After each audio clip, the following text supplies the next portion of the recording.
में Chhattisgarh chamber of commerce का अपना एक स्थान है, अपना एक महत्व है, जिसको कोई भी राजनीतिक दल और कोई भी सरकार उसको ठुकरा नहीं सकती, उसकी उपेक्षा नहीं कर सकती।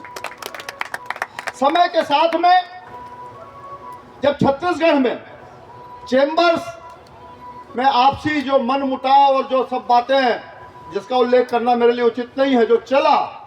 ऐसे समय पर एक नए सूर्य के उदय के रूप में हमने अमर पारवानी को देखा है। और अमर भाई, इनके व्यक्तित्व के बारे में तो हमारे प्रमोद जी ने बता दिया, एक कंप्लीट मैन। वास्तव में दोषी जी भी बता रहे थे कि रात में फोन करो, कभी भी फोन करो, छोटा फोन करे, बड़ा फोन करे, उसकी समस्या के लिए हमेशा तैयार रहना और उसकी समस्या का निदान करना सबसे बड़ी बात। उसका तैयार भर नहीं रहना, उसकी समस्या का निदान करना, ये अगर किसी के व्यक्तित्व में है तो मैं निसंकोच कह सकता हूं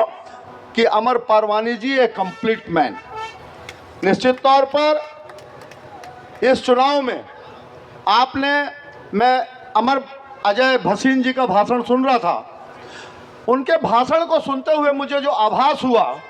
कि एक व्यापारी की इतनी बड़ी सोच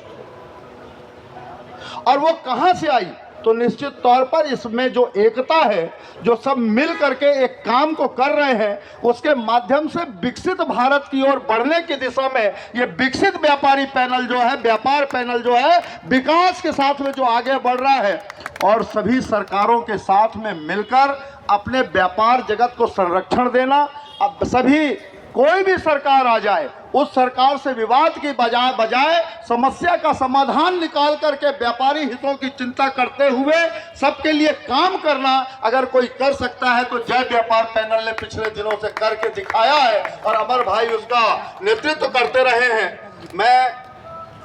इस स्लोगन के बाद में नीचे में 3 नाम लिखे,